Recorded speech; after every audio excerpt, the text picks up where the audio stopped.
여러분 안녕하십니까? 문화, 심리, 사회, 연애 현상을 알려드리는 상담 심리학 박사 권영찬 교수입니다. 자, 제가 이진호와 강경윤을 잡기 위해서 지난 5년 동안 쫓아다니고 기다렸습니다. 자, 그런데 드디어 강경윤이 큰 실수를 했습니다. 바로 엊그저께 남긴 블로그인데요. 제가 내용은 고소장 접수하고 그 이후에 알려드리겠습니다. 근데 강경윤이 제 이야기를 합니다. 지나고 보니까 올해가 2025년이라서 5년이네요.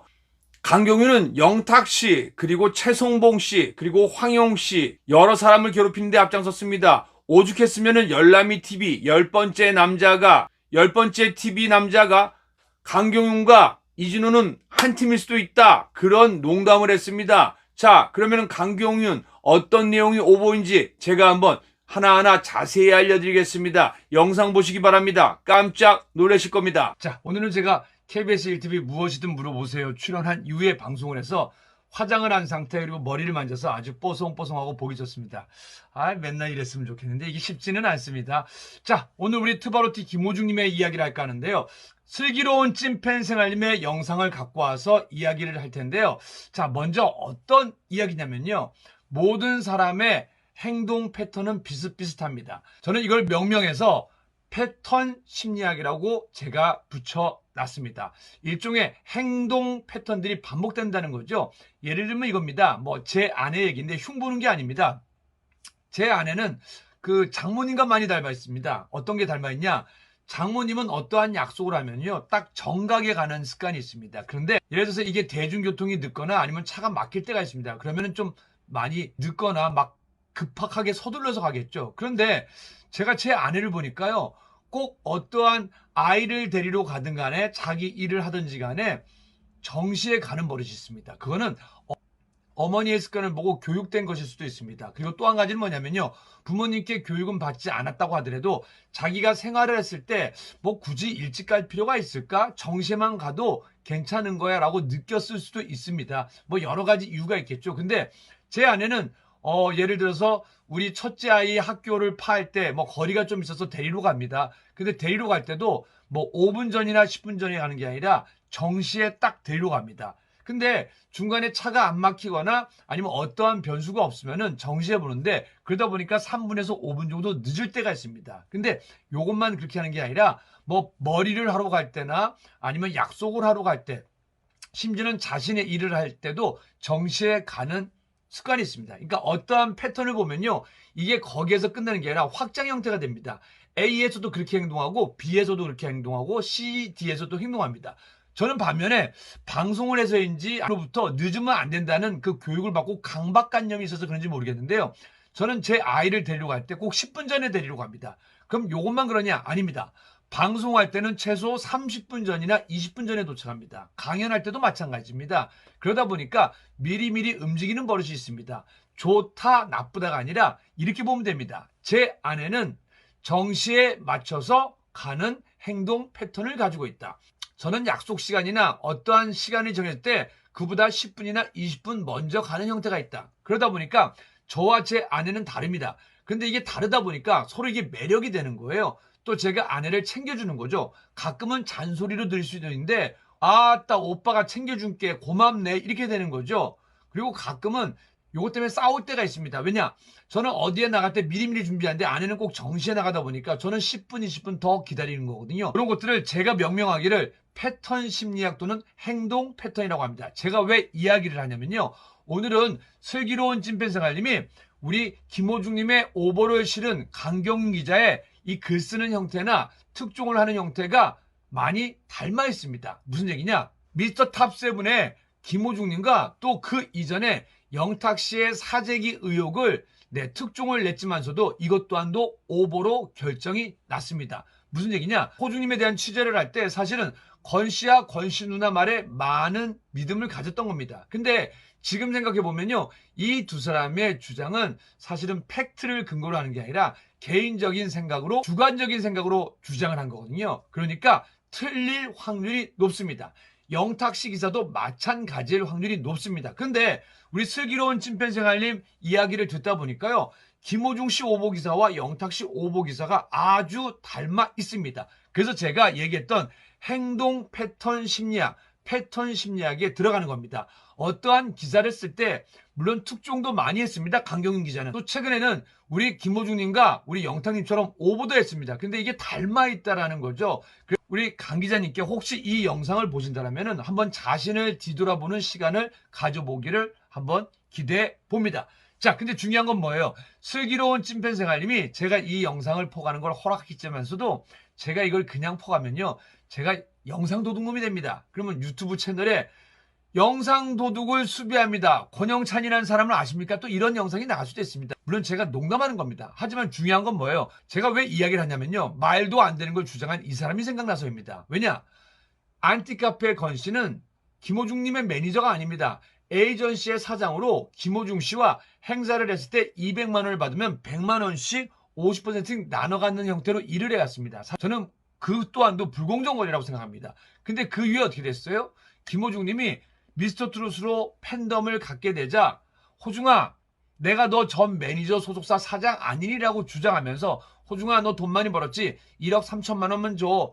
호중아, 너 돈 많이 벌었지? 내가 너 친형 같아서 하는 얘기인데 다른 사람 같았으면 더 달라고 하는데 나는 너 수익의 30%만 원할게. 아니, 친형이었으면 큰일 날 뻔했어요. 친형이었으면 수익의 90%를 달라고 할 뻔했을 것 같아요. 이게 말입니까? 막걸리입니까? 이거 귀신 풀 뜯어 먹는 소리입니다. 귀신 신하나 까먹는 소리입니다. 그리고 이거 잠자는 사자 코털 뽑아오라는 말도 안 되는 소리입니다. 그러니까 다른 얘기 없습니다. 이 말 하고 싶어 갖고요. 우리 슬기로운 찐팬생활님, 제가 추천드리는 것에 비해서 구독자가 좀 적은 것 같아서 오늘도 슬기로운 찐팬생활님 구독, 좋아요 부탁드리겠습니다. 슬기로운 찐팬생활님이 사는요, 대전에는 비둘기가 9999 그렇게 안 온대요. 얼마나 구독자 수를 갈망했던지 꾸덕꾸덕꾸덕꾸덕꾸덕꾸덕꾸덕꾸덕 한다고 하니까요. 여러분들 슬기로운 찐팬생활님 구독, 좋아요 부탁드리겠습니다. 제 체면 좀 살려주시기 바랍니다. 자, 그러면 슬기로운 찐팬생활님 영상을 보면요, 아, 강경훈 기자의 오버 형태가 많이 닮아 있구나, 그런 걸 느끼실 겁니다. 강경훈 기자님 다시 한번 부탁드립니다. 너무 빠른 결정으로 오버하시는 것보다는 찬찬히 취재하고 또 그 취재원을 믿을 수 있는지 없는지 그것부터 확인하는 게 좋을 것 같습니다. 자, 슬기로운 찐팬생활님, 김호중님의 오버와 영탁씨의 오버 어디가 어떻게 닮았습니까? 슬기로운 찐팬생활 문파 300입니다. 오늘 분석은 해외에 계신 아리스 분들께서 직접 부탁하신 거예요. 김호중처럼 강경윤 기자의 오보로 인하여 피해를 본 가수에 대한 취재를 부탁했습니다. 그래서 저도 열심히 김호중과 비슷한 사례가 또 어떤 것이 있는지 살펴봤습니다. 강경윤 기자의 김호중 불법 도박 의혹 기사와 영탁 사재기 의뢰 의혹 기사는 상당히 공통점이 많습니다. 일단 강경윤 단독 기사입니다. 그리고 미스터트롯 탑7 또한 공통점입니다. 이 외에 어떤 공통점이 있는지 살펴보겠습니다. 강경윤 기자가 김호중 소속사에 도박에 관한 질의서를 공문으로 보낸 날이 8월 14일입니다. 8월 14일은 김호중 팬미팅 첫날입니다. 2월 20일 강경윤 기자는 단독으로 영탁 사재기 의혹 기사를 냅니다.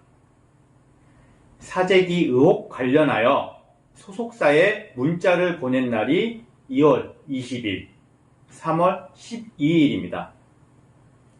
2월 20일은 미스터트롯 8회, 3월 12일은 미스터트롯 결승전 하는 날입니다.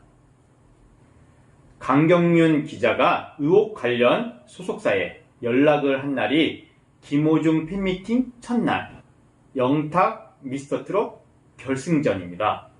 김호중과 영탁, 인생에 있어 제일 중요한 날을 골라 저격을 시도한 것입니다.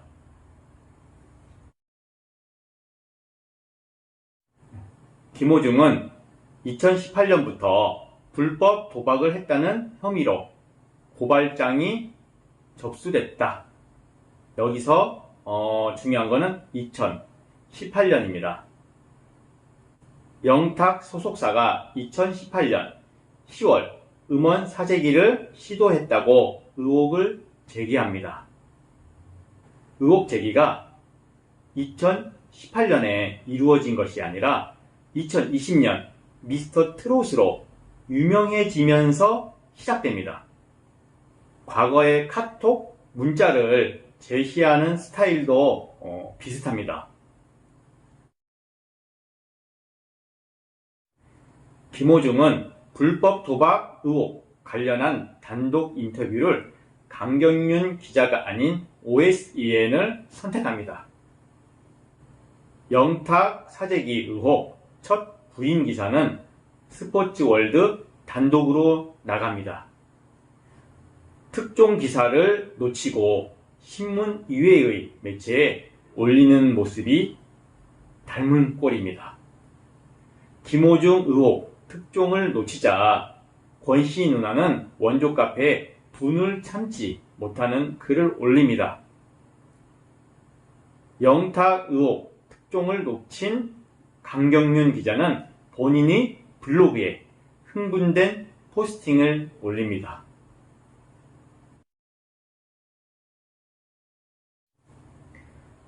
(8월 19일과 20일) 김호중 불법 도박 의혹 관련 팩트 확인 없이 무리하게 단독 기사를 냅니다.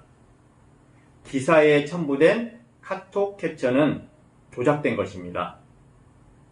이전에 제가 올린 유튜브 분석 영상을 참고하세요.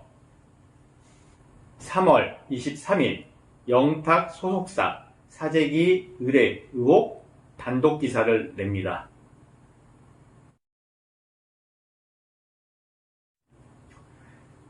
(3월 26일) 영탁 사재기 사실 묵은 단독 기사가 엑스포츠 뉴스를 통해 나옵니다. 강경윤 기자의 기사는 자연스레 묻히게 됩니다. 사실 묵은 오보 기사가 된 셈입니다. 3월 26일 강경윤 기자는 블로그를 통해 사재기 의혹 관련하여 감정적인 포스팅을 올립니다. 그러나 정식 후속 기사는 없습니다. 9월 29일 SBS 연예 뉴스에서는 강경윤 기자 기사 3건에 대하여 정정 반론 보도문을 냅니다.